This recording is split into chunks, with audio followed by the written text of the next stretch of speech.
It's our final podcast of the year. This is the UCL Betting Blueprint as we look ahead to the Champions League final this weekend from Istanbul. It's Manchester City and Inter. Gareth Wheeler alongside the experts, Andrew Beasley, who according to, well, his favorite manager, Jurgen Klopp, I thought you were going to be in Istanbul. What happened there, Andrew? Liverpool got Real Madrid, and that was the end of that, same as it is, unfortunately, most years. So, I think when he was saying that, he didn't think how badly this season would go for Liverpool. I'm not sure he'd have said that before the knockout phase had he had the choice. So, not been a great season, but hopefully be back in it before too long, but obviously not next season, as we know. Yeah, no kidding. Well, hopefully you didn't punch your ticket or book your ticket ahead of time and took the advice of the manager. Or you just, we were more measured in your projections. As for Jake Osgathorpe, Sheffield Wednesday is going up, not quite at that level, but we're looking forward to this Champions League final, aren't we? Big time, yeah. I don't think it will eclipse what happened at Wembley the other week. I don't know if anybody watched it, but it was the worst 120 minutes in football, I think, ever. And thankfully, it didn't go to penalties. So, but yeah, this is going to be an interesting game. I think it looks extremely one-sided on paper, but I'm interested to hear what Andrew's going to say. I've got to say about Inter's chances. It's a funny one. There's so much history on the line for City. We've seen them in previous years completely fall apart when pressure's been on, particularly in this competition, and obviously lost the final not so long ago as well. So, yeah, I don't think it's as certain as the odds would suggest. I kind of subscribe to that line of thinking as well. Let's just hope for a good cup final, because it wasn't just the Wednesday win. It was also the Europa League final, which you're going to name the Sevilla Cup now. I mean, that was just dreadful. That was like the game that would never end. And it went full Mourinho, which in 2023 isn't the best thing. So we're going to dig into this game. All the lines are available on pinnacle.com. Your sharpest, your best bets, your best odds are all on Pinnacle as we look ahead to this final fixture of this Champions League campaign. Are you ready to dig into this, Andrew and Jake? Yeah, let's go. Yeah, let's do it. There's nods across the board. So let's get into it, and we'll start off with Manchester City, the Premier League and FA Cup champions. A win on Saturday. Well, that's all that stands between them and becoming the second English club to have won the treble. Who's that other side? Something about 1999. It rings a bell.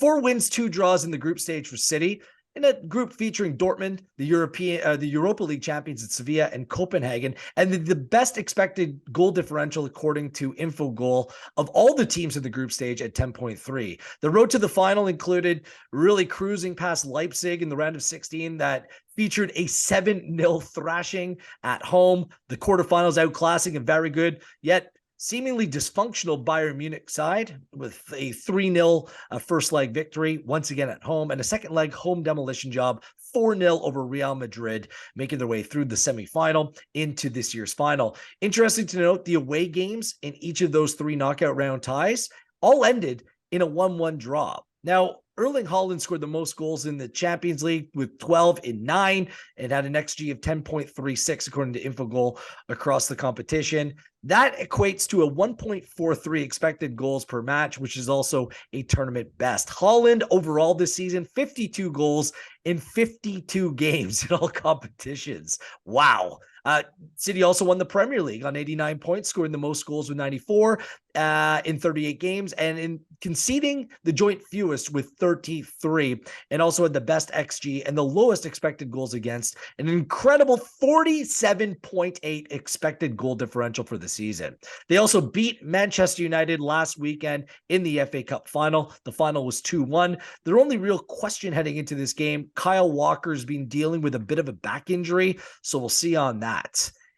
As for Inter, they're this season's Italian Super Cup as well as Coppa Italia winners. It's another team that's picked up trophies this campaign. They finished runners-up in a very difficult group, featuring Bayern Munich, and they were ahead of Barcelona, and they were worthy to advance with a 4.3 expected goal differential, which was over 4 expected goals better than Barcelona.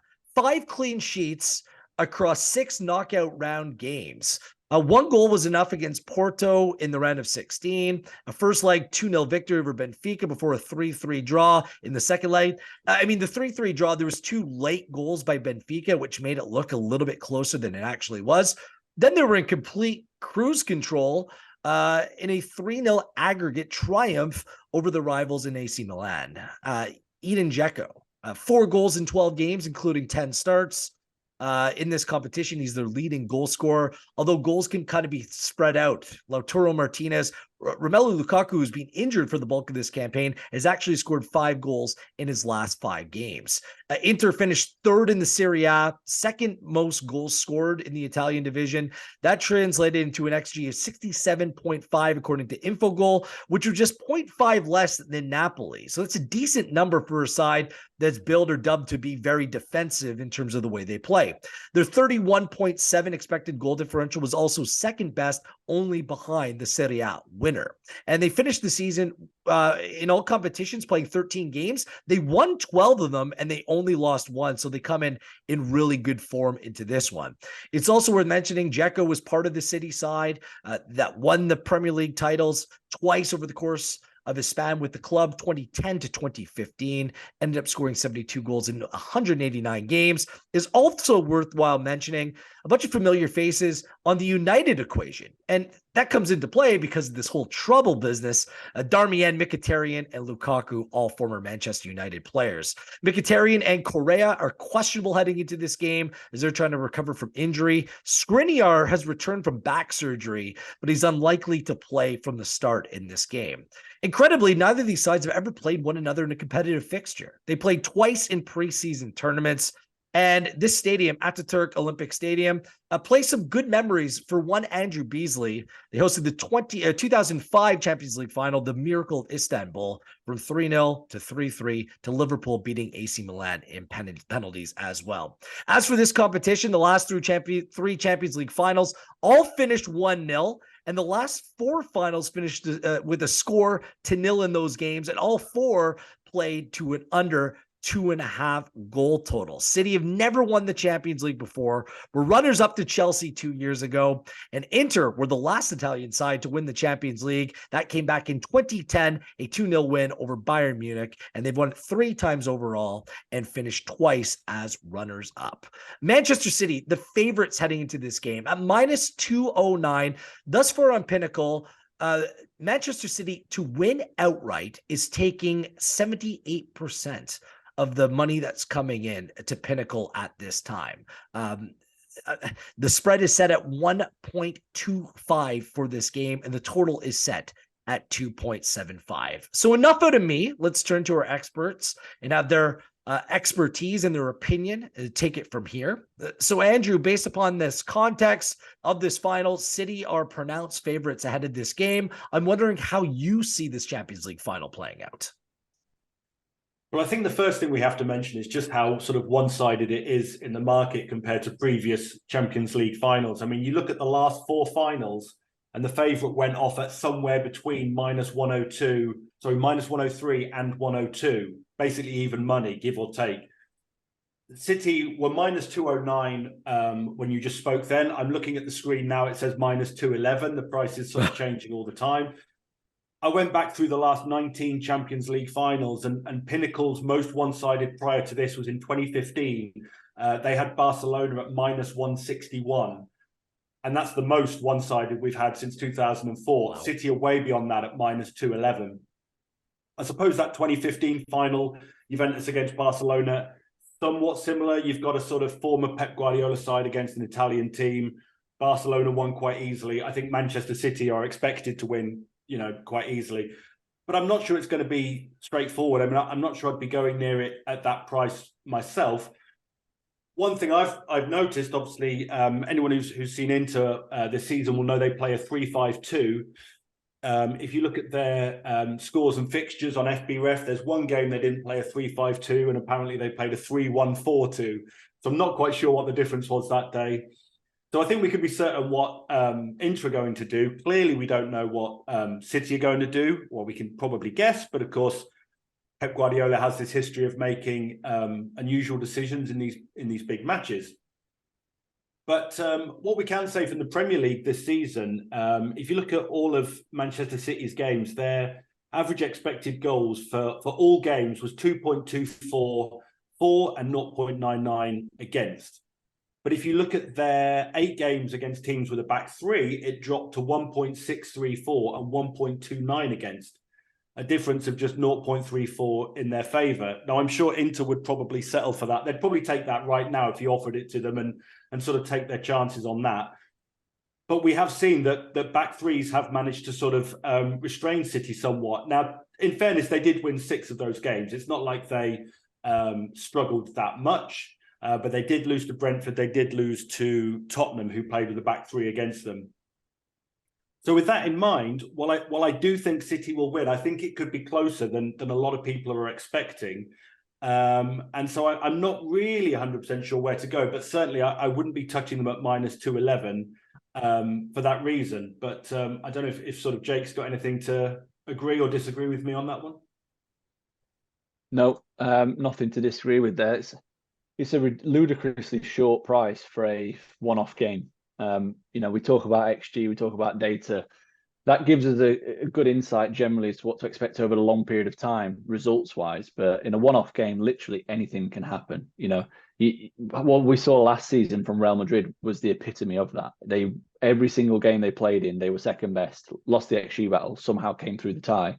And that's the kind of thing that can happen. I think in the NFL, they have a saying, any given Sunday, anything can happen. And it's literally when you get to one-off games like this, it is, there's a lot of luck. Luck plays a much bigger part in these one-off games than it does over the course of a Premier League season or a Serie A season.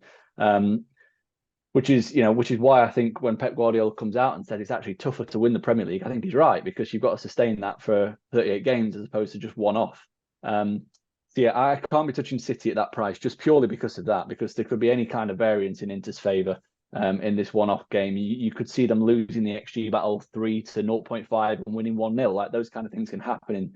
And obviously there's no second leg for City to turn it around. So yeah, it's an extremely short price, even though I do think that they are by far the better team. But yeah, everything Andrew said, I think, is absolutely valid. It has been leaning towards Inter on the handicap at plus 1.25, because I don't think City will absolutely wipe the floor with Inter. The other potential option, if you do think City will win, is taking City to win an under 2.5 goals, which, basically a low-scoring City win, where I think, Inter, they don't get beaten by a wide margin very often. They've lost 15 times in 50 games this season. And 8 of those have seen 3 goals or more in terms of the defeat. So when they lose, they tend to keep it quite tight. And I think they'll be set up in a way to try and frustrate. That's how the game's going to go, isn't it? Inter are going to be sat back and trying to find any option, any chance to counterattack. And I think that we could see City getting a little bit frustrated at times, and there's every chance it could be similar to what we saw when City played Chelsea a couple of years ago, because Chelsea also played a back three with Tuchel, and they managed that very well in terms of limiting City. There's no Haaland in that game, obviously. It was a bit of an X factor. But yeah, I do think that Inter deserve a little bit of respect, more respect than they're getting in this market, because what they've shown over a couple of seasons now under Inzaghi is that they are a very good team. The only negative I have around them is that their run to the final, they've not really been tested. They've not really played anyone of City stature. They played Bayern Munich in the group stage. That was a Munich team that was okay under Nagelsmann. It wasn't brilliant. They didn't blow anyone away, but they beat them comfortably twice. And then they played Porto, Benfica, and Milan. And you look at City's run to the final, they've had to play Bayern Munich and Real Madrid. And again, I know Bayern Munich weren't like the great team of yesteryear, but they still beat the reigning champions and their nemesis over the last couple of years, Real Madrid, quite convincingly. So yeah, I think City will win, but I don't think it'll be as cozy as what the odds would suggest. Anything to add on that, Andrew? No, I agree with Jake there. I think that's probably correct. I had sort of noticed as well how relatively straightforward Inter's run has been to the final. I mean, I found a thing that sort of ranked Champions League winners by difficulty of their run to the final and stuff like that. And the current Inter Milan would be third bottom from the last 20, so that they have had an easy run. based on this measure using like UEFA coefficients with the teams that they've played, as Jake said. So whilst they do have a better chance than I think the market suggests, I think it's right to say that they haven't really been tested too severely in the knockout phase, and this is going to be much harder than anything they've experienced so far. They have dealt with a lot of injuries, though. Lukaku, Skriniar, obviously, others. Barcelona's no slouch. I didn't even have them getting out of their group.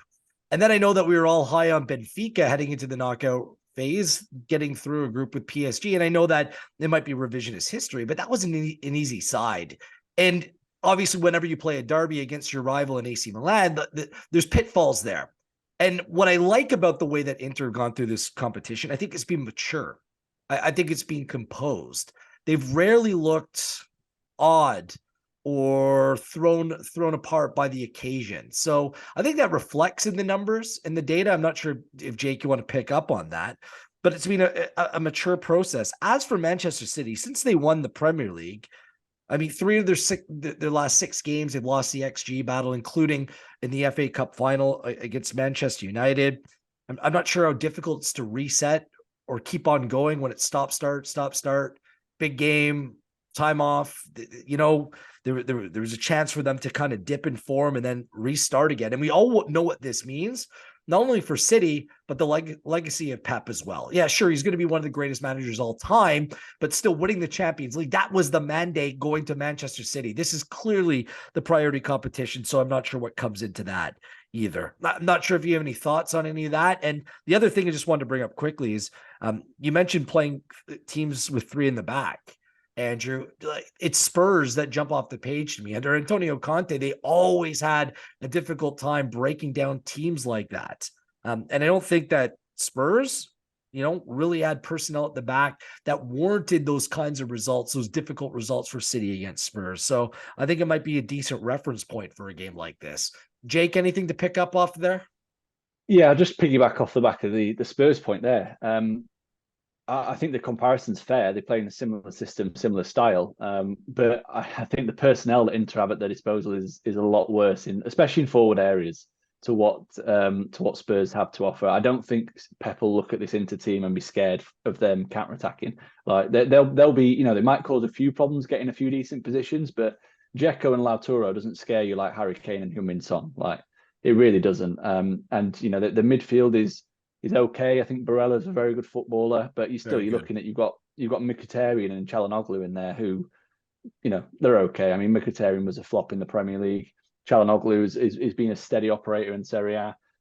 So I don't from a personnel perspective, I think that's one of the main reasons why City are so short. I think people are looking at the starting 11 and basically seeing that it's not a very good 11 because it isn't. On paper, it isn't. But I do think that they are more than the sum of the parts as a team together. Which is why I think they do warrant a bit more respect. I do have some massive concerns for Inter down their right-hand side because it's looking like Denzel Dumfries is going to play right wing-back, as he usually does. And then we're not sure who's going to play right centre-back. Matteo Darmian's been playing there recently with injuries to Skriniar. But if Skriniar's back, does he slot in there? That might shore them up a little bit. If not, I would worry for Darmian. I think he could have a tough night with Grealish cutting inside, making life very difficult and just operating in that space between right wing back and right centre back. I think that could be really interesting battle to keep an eye on. And if Darmian does play, I would be looking at backing him to be carded. I know Pinnacle don't have the price up just yet for player cards, but I'd happily take Darmian and Dumfries to be carded, to be honest, because Grealish is the most foul player in the Champions League this season. I think he's picking up around 4.1 fouls per game. And we saw him against Real Madrid. It was literally Carvajal booting him every time he got the ball, which you kind of have to do because he's such a slippery customer and he is lethal when he gets on the dribble. So I fully expect him to be roughed up by those guys down there, the Inter right. And ultimately, what we've seen all season is Grealish creates overloads for other players, and I think that's going to be key in terms of Inter's discipline. Andrew, anything else? Yeah, I mean, I was going to make a similar point. I had Wan-Bissaka to get booked in the cup final because he was up against Grealish, and that one came in. I was going to make a similar to soft. It was, but I think it was a reasonable bet to make because, as Jake rightly said, Grealish draws all the fouls. So anybody who's playing sort of right back / right centre back against him is always going to be in with a chance of a booking. The referee, obviously, you have to pay attention to the referee, Marciniak. He's averaged 3.9 cards per game in the Champions League. And I think, interestingly, he did Inter's 3-3 draw with Barcelona in the group stage, and he sent off Inzaghi, the manager, for dissent. When they played Porto, he was the referee. He booked Acerbi for time wasting. He booked Mike Magnon of AC Milan for time wasting in the quarterfinals. If Inter can somehow get ahead, I think you can guarantee there's going to be some time wasting card potential there. You know, if they can get ahead, who knows how many cards they could pick up trying to sort of defend their lead and stuff like that. So, as we say, the card market isn't out yet, but I would certainly be looking at a high number there based on both the history of the ref and what could happen in the game. Just another point on him as well, 19 penalties awarded in his last 34 games in the Champions League. He's one of the most penalty-heavy referees in the competition. That, again, could play a factor here. Obviously affects the goal scorer market. Haaland's taken 9 spot kicks this season. I think Inter have only had 7 in total, but Lukaku's taken 4, Martinez 2, Calhanoglu 1. So they're the sort of players to watch for if you think there's going to be a penalty. But he is a referee who likes giving penalties, at least based on his history in the Champions League. All right. Very quickly on Man City before we share our official plays for the Champions League final. For Man City, Andrew kind of alluded to it, Jake. You know, Pep sometimes does some crazy things, some bizarre things come these big Champions League nights. Do you see him doing anything different? I mean, Erling Haaland was quiet against Manchester United in the FA Cup final, but it seems like he settled on his preferred 11, his preferred way to play. Doesn't dare change things up, does he? I wouldn't be surprised if he does. And the reason, and it won't be drastic, but the reason I think he will is for what Andrew said before about the playing against the 3 at the back. Haaland, it suits the opposition to play 3 at the back against Haaland because you can shift with him and you can really kind of crowd him out. Whereas I wouldn't be surprised if he played Alvarez up front as well and went with a 2 up top, because effectively when City have the ball, the shape is a back 3 and a 2 anyway, isn't it? So if he can get one extra body on the last line of defence to make it a 3v2, then it could potentially create more space for the runners in De Bruyne and Gundogan and give them a little bit more freedom to cause more problems effectively. So I wouldn't be surprised if he made that kind of switch. Or it could be an in-game adjustment as well, with the substitutions, the bench that they have, which is phenomenal. So yeah, I'd be shocked if he made incredibly drastic changes like he did the last time they were in a Champions League final, where he decided to not play a holding midfielder.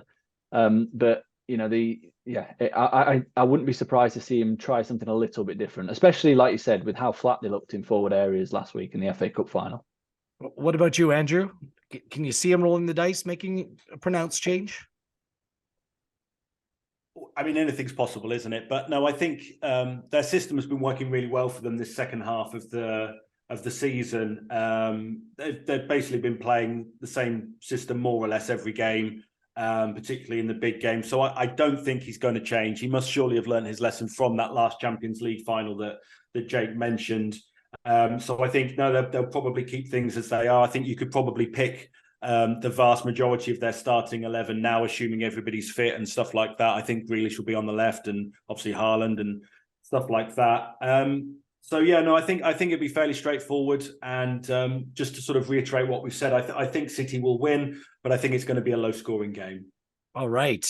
So on that note, let's go around and make our preferred plays for this game. Reminder on Pinnacle, there are player goals props that are available as well. They're not up right at the moment, but perhaps our experts will share what they feel in terms of the overall plays and potentially some prop plays for this game as well. Andrew, let's start with you. What are your official plays for this Champions League final? Well, I mean, it's sort of pinching one I think Jake mentioned earlier, but I mean, Manchester City and under 2.5 goals, that's available at plus 294. I mean, that looks a massive price for this, to be honest. I see as well that there are some prices up for bookings, handicap bookings into minus 0.5 at minus 133. I can't see any way that doesn't come in, to be honest, with the sort of one-sided nature of how the game will probably play out. So they're probably the 2 bets I'd be looking at. Jake? Yeah, the same with the City in the unders.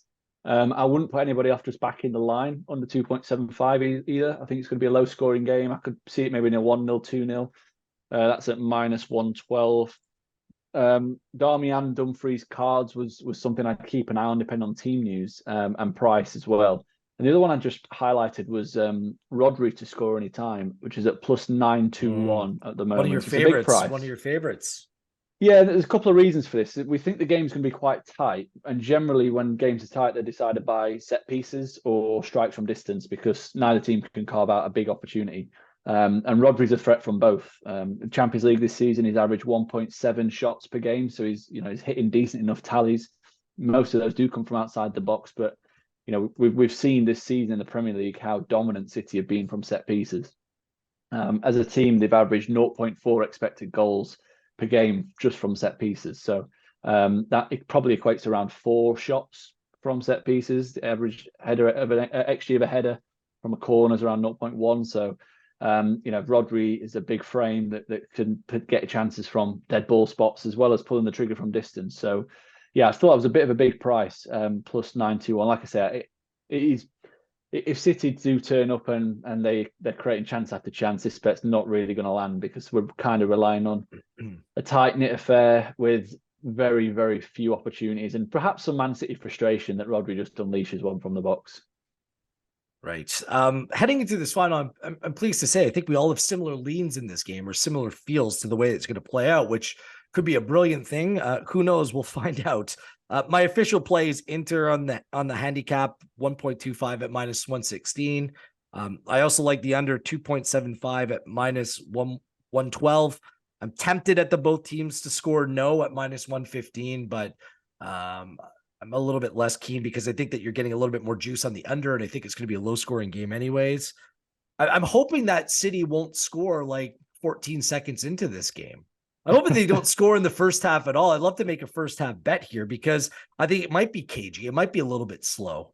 And if that's the case, City not to score in the first half, it's in the under first half team total of 0.5 at +138. That's a lot of juice. And if you think it's going to be a low scoring game at +138, that's a number I can get behind. So, and you just hope that Inter just hold on, play defensive in the first half, ease their way into this game, have a lot of whistles, a lot of fouls, potentially a lot of cards. I think that could, if you like Inter to keep it close in this game, then that's a genuine play. My only concern on the total, guys, and maybe we'll just get a final thought on this. If City get one and Inter start to push and have to press, I'm not sure how often or how willing they are to open things up. And that might put the total in threat. That's my only concern, but that would be predicated on City scoring first and early, I should say, and forcing Inter into uncomfortable positions. But I'll stick with those as my official plays. Any final words, Andrew, before we say goodbye? No, I think this could be an intriguing game, but I don't think it's going to be the most entertaining. So it'd be interesting to see how it plays out. But yeah, I think City will win and complete the treble, unfortunately. Oh, breaking my heart. What about you, Jake? Yeah, likewise. I think it's going back to Manchester. I do think it is. The kind of last thing we want for all of our bets is an early City goal, because if City score in the first 10-15 minutes, it's game over, because I don't think Inter have got the attacking quality to be able to get back into the game, unless there's a dodgy penalty given like last week in the FA Cup final. Dodgy. But yeah, they're gonna, like you said, Gareth. If City go in front, Inter throw bodies forward, it could be a long night in that regard. But I think we're going to see a very classic Italian setup of frustration. Beautiful. I hope that plays out in Inter's own special way. They've been great in this competition. So Manchester City, best team on the planet today. We'll see if they can complete the treble this Saturday in Istanbul for the Champions League final. For any other further numbers or data or research, go to the betting resources section of Pinnacle website. They have you covered there, everything that you need to know ahead of this Champions League final. It's been a great season, not only in the Premier League, but in the Champions League as well. I thank you, Andrew. I thank you, Jake, for all of your contributions, your time, and your hard work, and your always top-notch insight. Thank you, Andrew. Good stuff as always. And to Jake, Cheers, I mean, the start of the Champions League must have seen ages ago. There was like pre-fatherhood Jake, and now there's post, well, during, I guess, fatherhood Jake. So it's been a momentous year for you as well. Yeah, just a bit. Hopefully sign it off with a few winners. It'd be a great season. Absolutely. And thank you, the listener, as well. It's been a pleasure. As always, please gamble within your means, and the odds provided were accurate at the time of recording. I am Gareth Wheeler, and this has been your Champions League betting blueprint here, courtesy of Pinnacle, with data provided by Infogol.